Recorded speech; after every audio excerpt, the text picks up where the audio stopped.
is Linnea Bully, and I'm the ASUWT Business Center this year. I'm currently a junior studying marketing and minoring in data analytics. Nice to meet you, Lydia. My name is Altaf Merchant. I'm the Dean of the Milgard School of Business, and I'm also a professor of marketing. All right, so can you tell us a little bit about yourself? Yeah, so let me go back in time. I did my bachelor's degree in accounting, and I worked for about 6 months in an accounting firm. I come from a family of accountants. My dad, grandfather, everyone are accountants, and I was expected to be an accountant as well. So I worked in the family accounting firm for 6 months. I realized it's not my passion, and then I worked with Bayer, which is a German company, chemical company. Worked for 2 years, and that's where I realized marketing is something which is what I'm interested in. Then I did my MBA in marketing and worked for 10 years with various companies like Sara Lee, Reckitt Benckiser, and GlaxoSmithKline. I managed brands such as Aquafresh toothpaste, Lysol toilet cleaners. I did global brand management, global advertising development, traveled the world, and I still felt that I wanted to make a bigger impact, and I decided to do my PhD. 2005 to 2008, I did my PhD in marketing. And I joined Tacoma, and I've been here ever since. Came as an assistant professor, moved up the chain, and now I'm the dean of the school. In addition to my deanly duties, I do a lot of research. I publish a lot of work in advertising. I edit a Journal of Advertising Research. I work with doctoral students around the world, and I enjoy research as well, and I love helping students. So how do you get outside folks in Tacoma and students into the outside world? Yeah, see, for me, in some institutions there's a conflict between town and gown, but in the Milgard School in Tacoma, I think the community loves us and we love our community, and they really believe in the value of what Tacoma can do for the economy of the local community. So when I became the dean, we had one advisory board, and the dean was supposed to be the window to the business community. So when I started thinking about it, I said, why do we need to have windows? Let there be multiple connections. So now what we do is we have about 6 advisory boards. We have about 100 members on those boards who work with our faculty, work with students. We have guest speakers who come in. We have various student organizations which invite speakers. We have an executive in residence program. And we have a very, very active success center. What happens with the success center is that not only does a success center help get speakers, but what it does is it makes our students get opportunities for jobs and internships in various companies. They organize 2 career fairs, they organize an internship fair, and I'm very pleased with the support that we're able to provide our students so that they can join the business workforce. In addition to that, what we are trying to do is not only do we want our students to join the workforce in South Sound, but we also want to create entrepreneurs for the future. Right? And so we're starting an entrepreneurship program. And this is not going to be a degree, it's going to be a co-curricular program.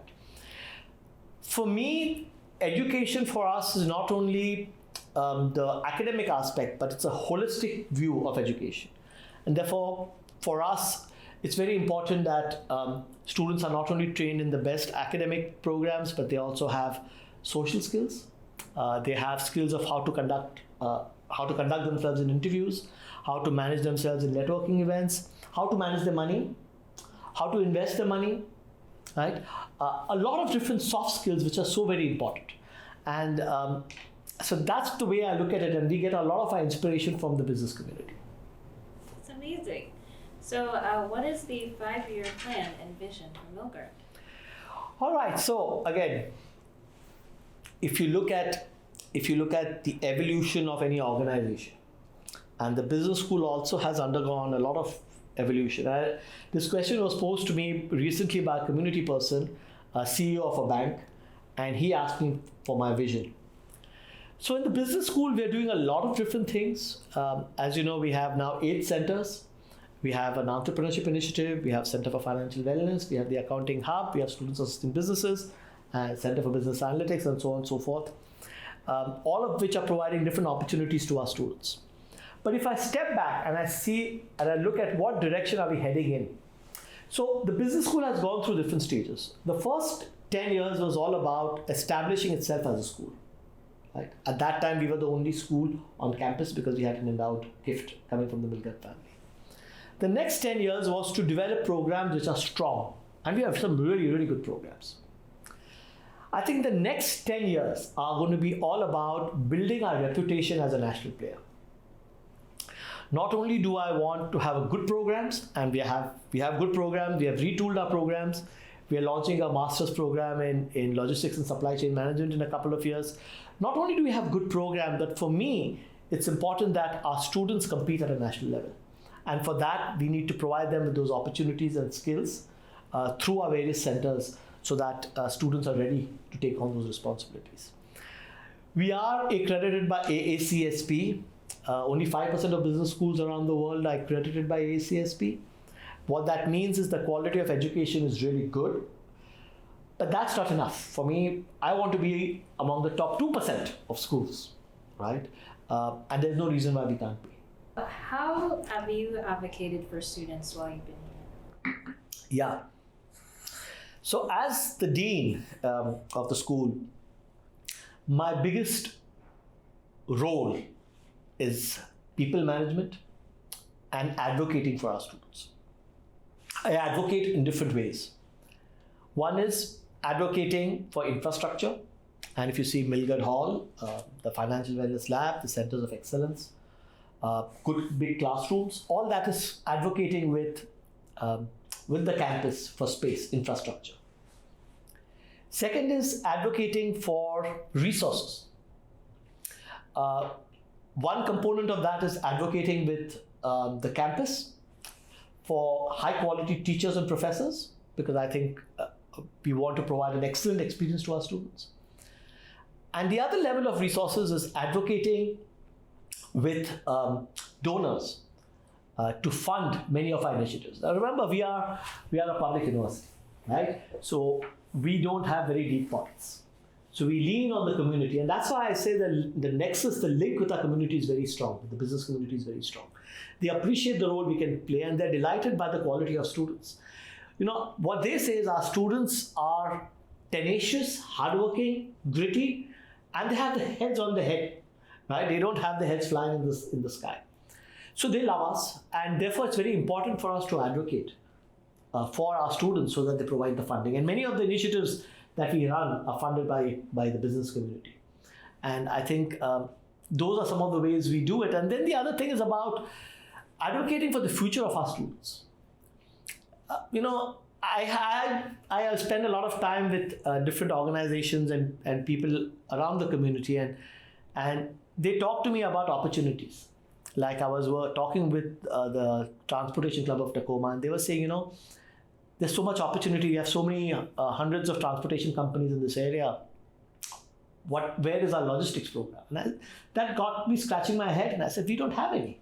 So again, this is advocacy, because now we're going to be starting a program in transportation and logistics, right? And providing students opportunities which they can't even dream about, right? Because they don't know what they don't know. Again, another example is we're starting a student managed investment fund, where we're going to be getting money from donors, and students are going to be deciding how to invest it for us. Of course, there will be board of trustees and there'll be traders who will help us, but students will be making those recommendations. And again, this is advocating for their future, so that they're giving them opportunities which they could not even dream of. That is an amazing answer, and as a student of this school, I'm very excited to see where those projects go. And you kind of covered this before, but how do you empower others? Yeah. So people often ask me the question, how do you find being dean? Or why did you become dean? So my answer to that is that there are two core reasons. The first reason is students, right? I like to build institutions which can provide opportunities to our students, right? That's the first reason. The second reason is, again, somewhat linked to the first. It's about empowerment. I like to identify talent. I like to empower my people, provide them with resources, and I love to see them flourish. Right? I really believe that if you get the right people in the right roles with the right attitude, wonderful things can happen. And so my approach of empowerment is empowering my staff, empowering my faculty, and empowering my students to dream, to accomplish big things, and to question us, so that even there may be things which we may have not looked at or overlooked, and then they can remind us, hey, we can do these things. So it's a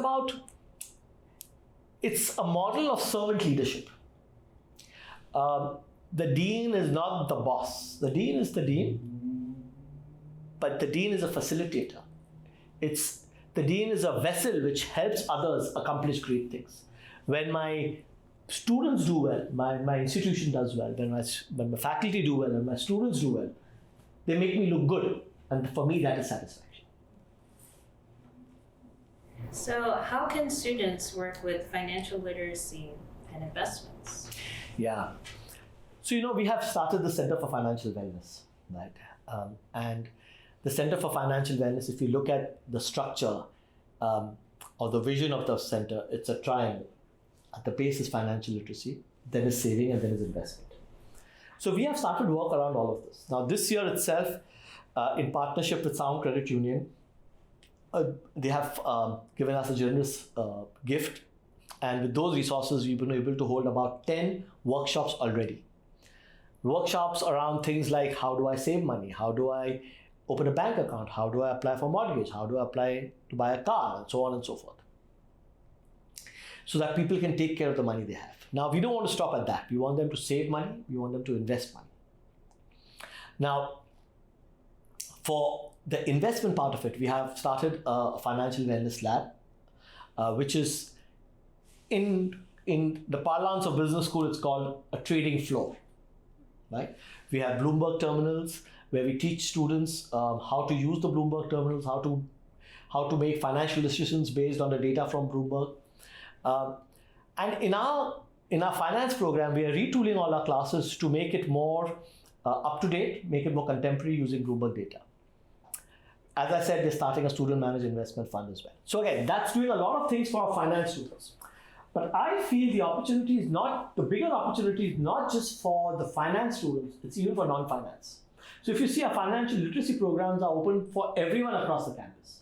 Similarly, coming next year, we'll be having workshops and seminars which will help non-business students to know how they can save money, whether it's a saving in 401k or Roth IRA or ETFs or mutual funds or stocks or E-Trade or Robinhood.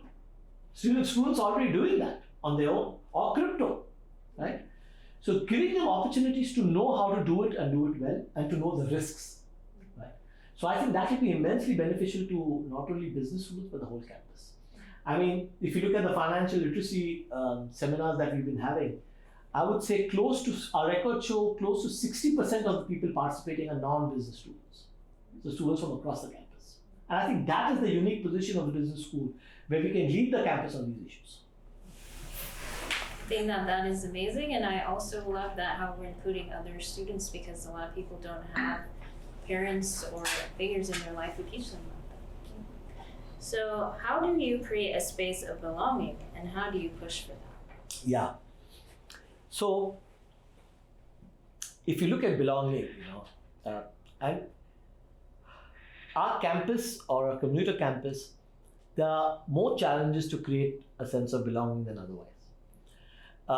If you talk of a very typical liberal arts kind of a residential campus, all the students are staying in dorms.